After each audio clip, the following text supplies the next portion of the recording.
Hello, my everybody's, and welcome to the latest edition of 4.0 and below. And where the hell have I been?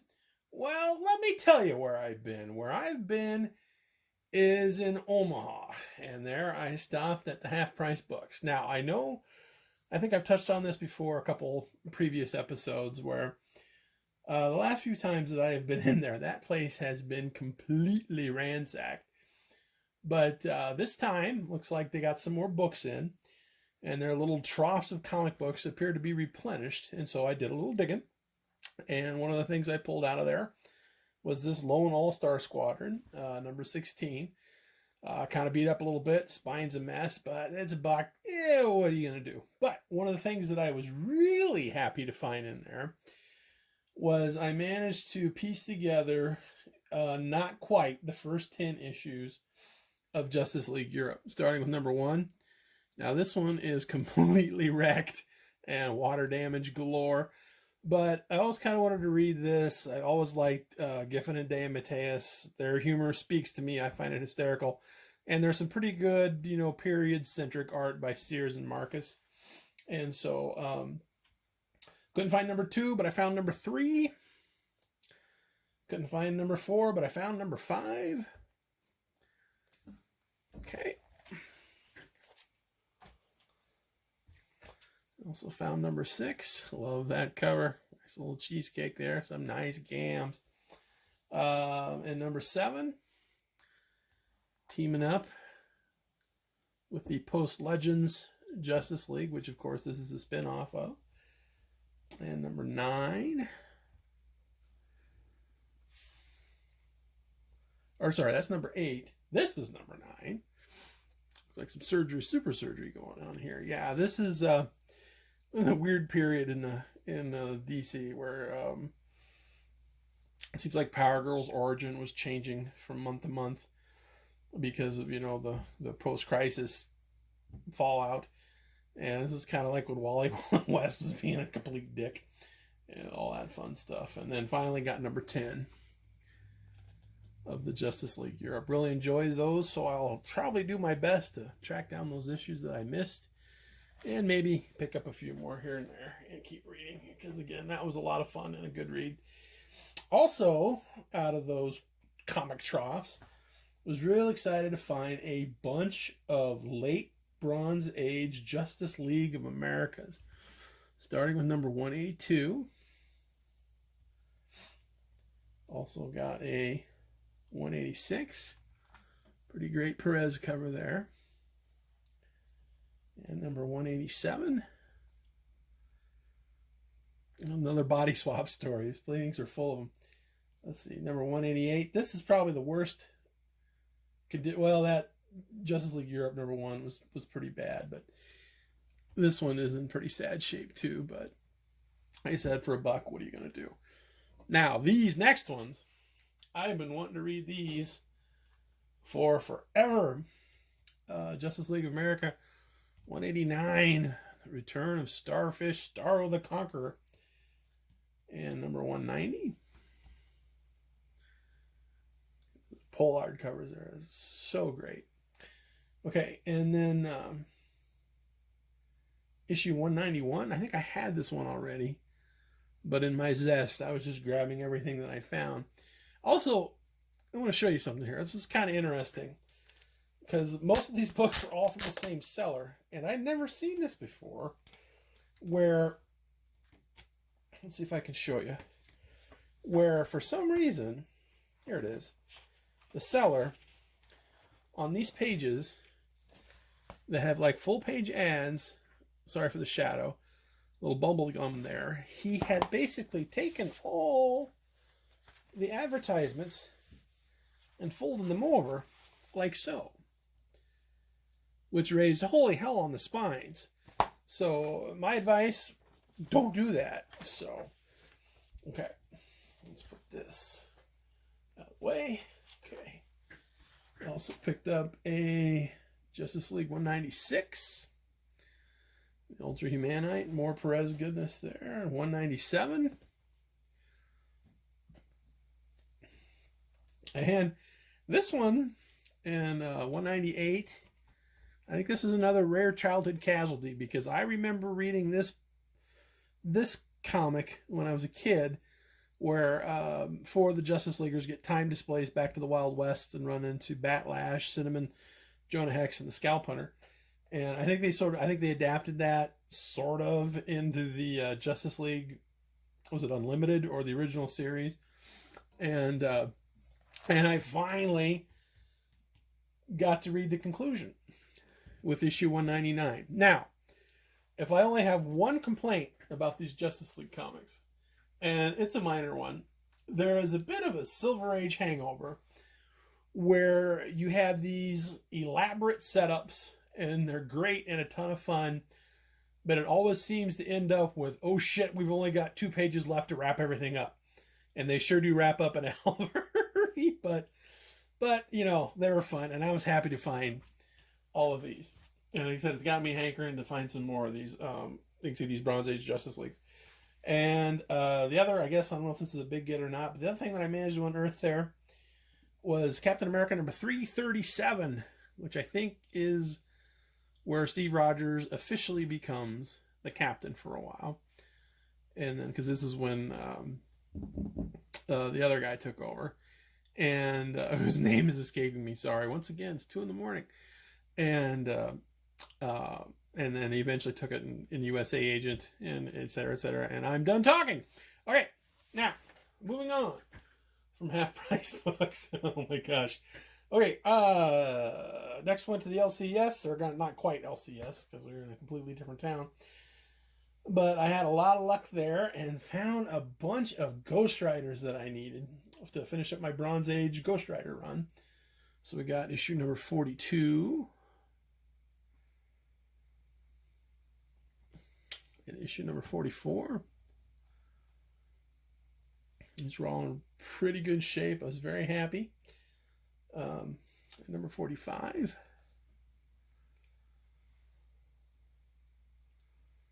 Then we jump to 65.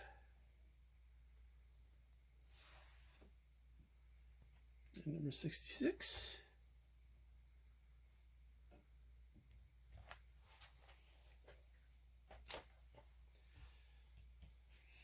So we got number 67.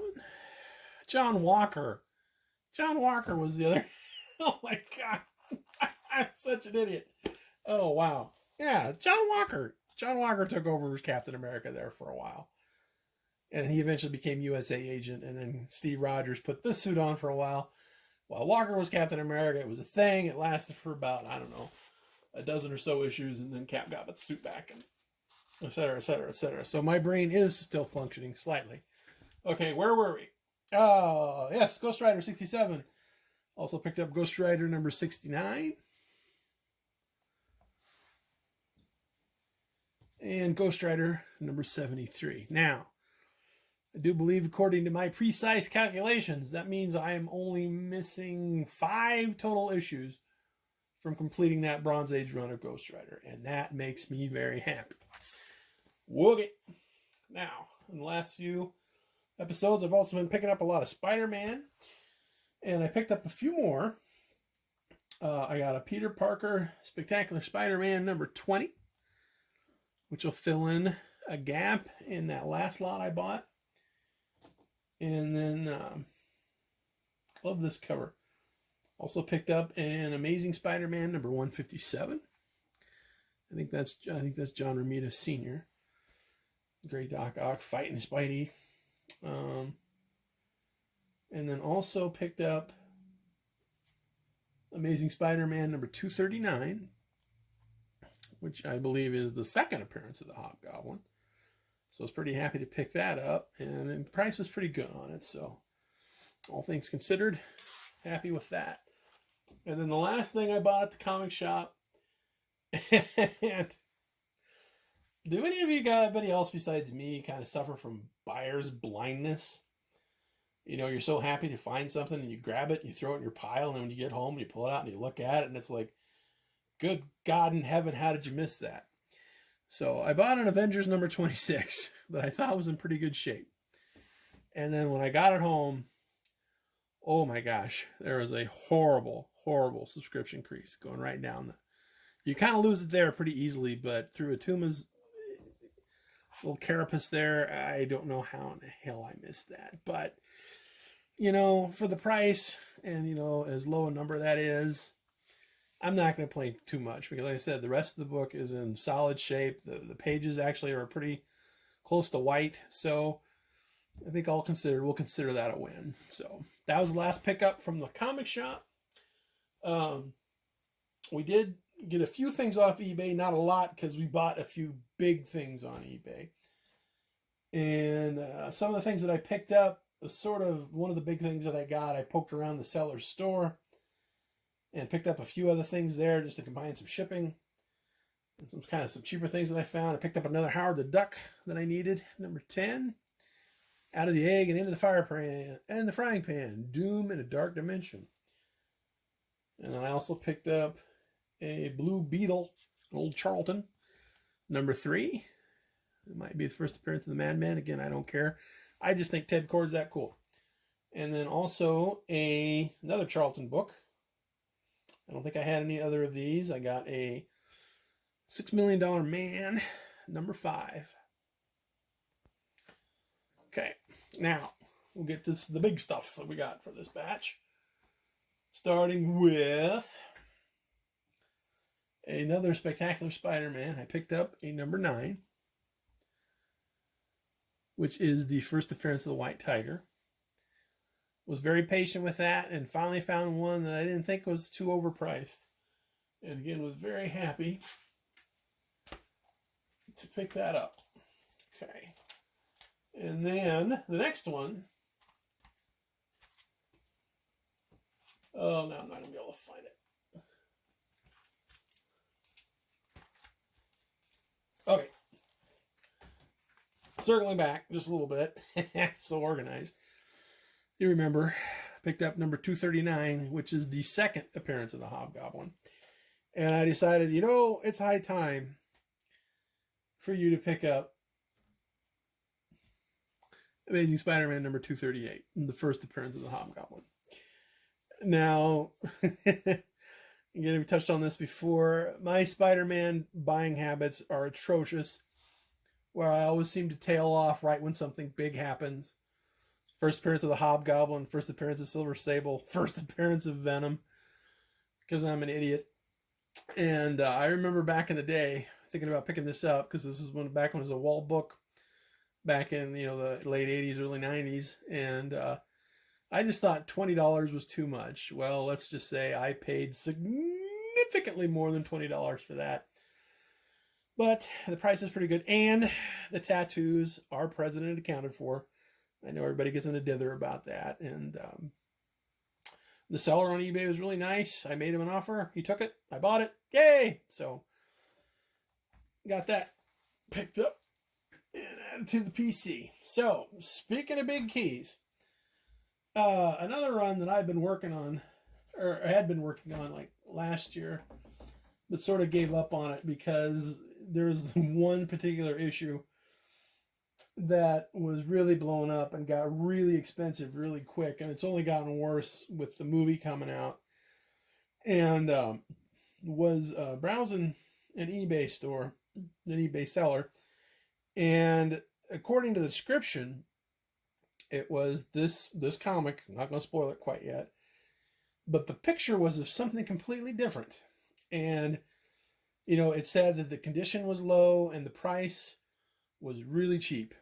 And so I got in touch with the seller and I says, the description says this, the picture says something else. Which is it? And he goes, it's the description. Sorry about the photo mix-up.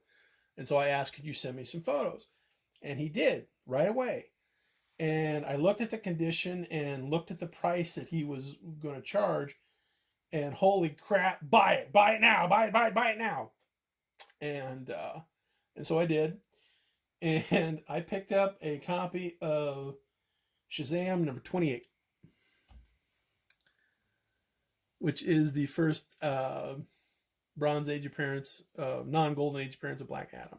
Well, not really, because there was some reprints earlier in this series that did the origin of Black Adam. But this is where Savannah brings him back, and it's a whole thing and a ton of fun. Now, this one, again, it's not in the best of shape.